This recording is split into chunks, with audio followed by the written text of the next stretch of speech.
Olá, seja bem-vindo ao canal Somos Todos Teólogos. Aqui tratamos assuntos diversos da teologia reformada, cosmovisão cristã, dentre outras questões.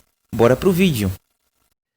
Em Lucas capítulo 16, versículo 19 até o 31, Jesus conta aos seus ouvintes a parábola do rico e do Lázaro. Essa parábola é a terceira de uma tríade de parábolas contadas por Jesus, onde a primeira parábola trata de um pródigo que desperdiça os bens de seu pai, conforme Lucas capítulo 15, do 11 até o 32.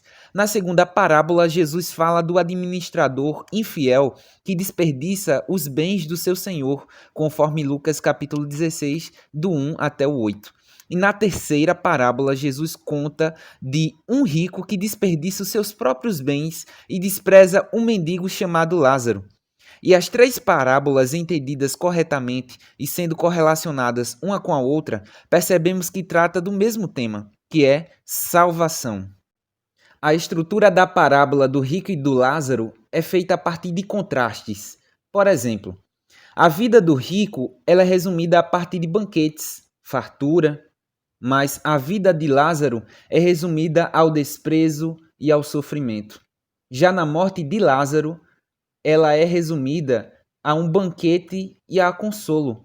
Porém, na morte do rico, se resume a desprezo e sofrimento. No versículo 21, Jesus disse que Lázaro desejava alimentar-se das migalhas que caíam da mesa do rico, e até os cães vinham lamber-lhe as úlceras.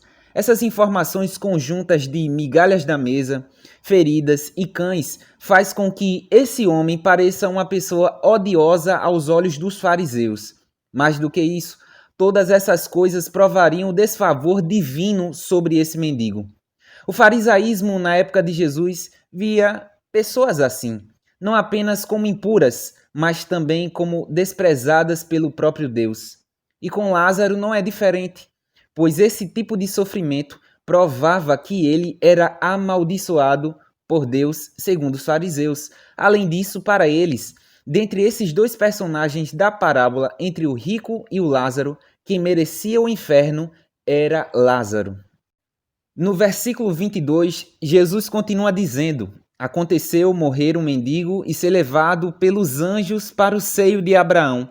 Morreu também o rico e foi sepultado. O seio de Abraão é a mesma coisa que céu. Lázaro foi para o céu. Isso é uma maneira mais simples de entender essa sentença, conforme Mateus 8, versículo 11.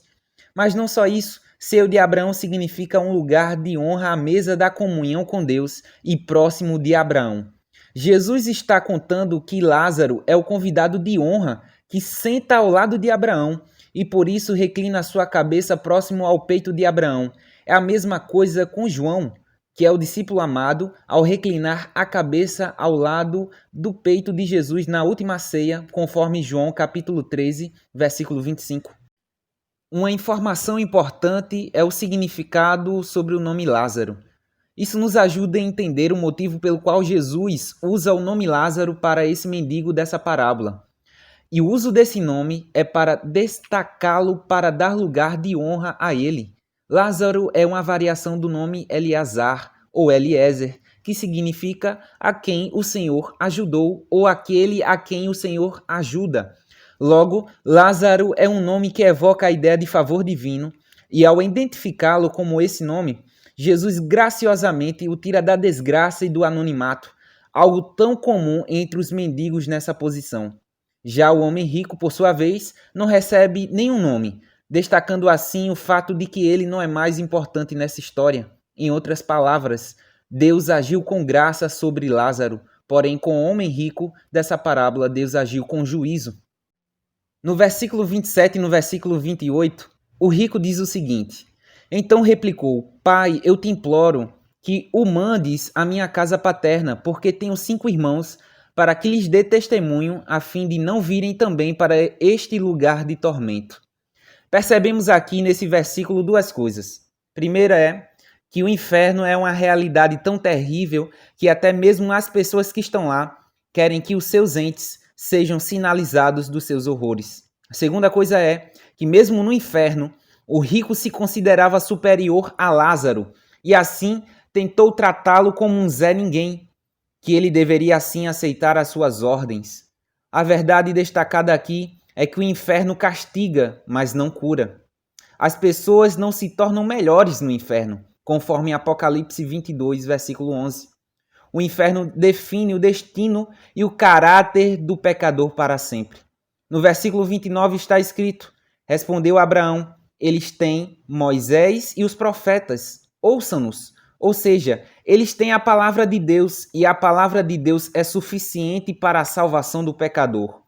E o homem rico estava no inferno eterno, não porque lhe faltou informações, mas porque ele ignorou a mensagem que ele havia recebido da palavra de Deus.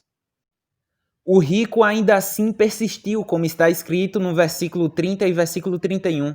Mas ele insistiu: não, pai Abraão, se alguém dentre os mortos for ter com eles, arrepender-se-ão. Abraão, porém, lhe respondeu: se não ouvem a Moisés e aos profetas, tampouco se deixarão persuadir, ainda que ressuscite alguém dentre os mortos. Podemos aprender que no final dessa parábola, que os milagres não têm poder especial de convencer aqueles que rejeitam a mensagem das Escrituras. Pois a mensagem do Evangelho, que é o poder de Deus para a salvação de todo aquele que crê, é sim suficiente para a salvação. E um bom exemplo disso são as épocas nas quais foram manifestados mais milagres. Porém, houve um grande endurecimento de coração em muitas pessoas. Exemplo, nos tempos de Moisés, e nos tempos dos israelitas no deserto, e nos tempos de Elias e Eliseu, e principalmente nos tempos de Jesus, onde o próprio Jesus ressuscitou um homem chamado Lázaro, de maneira muito interessante, fazendo esse link com essa parábola. Mesmo assim, pessoas buscaram o matar. Logo, a manifestação de milagres não dará necessariamente evidência de salvação. É como disse o pastor John MacArthur: nenhum milagre de qualquer magnitude convencerá alguém que ouve e compreende a mensagem das Escrituras, mas mesmo assim a rejeita. Apenas o Espírito Santo consegue abrir os olhos cegos e derreter corações endurecidos para que recebam a palavra. E a verdade da palavra de Deus é a única mensagem com poder de salvar. Isso resume a mensagem principal dessa parábola, que não apenas uma advertência sobre como será o inferno, mas é também uma lição sobre a suficiência das Escrituras e um apelo dirigido a todos que a ouvem. Levar a mensagem do Evangelho a sério é necessário. Podemos concluir que o propósito de Jesus ao contar essa parábola, é o seguinte: advertir os ouvintes que o inferno está repleto de pessoas que nunca esperavam estar lá. E também Jesus deixa claro que o inferno é uma existência angustiante, cheia de remorsos e tormento. Se você assistiu até aqui, espero que tenha gostado desse vídeo. E se gostou, deixa o like e compartilha, pois isso nos ajuda demais. E se você é novo no canal, se inscreve para que mais conteúdos assim sejam produzidos.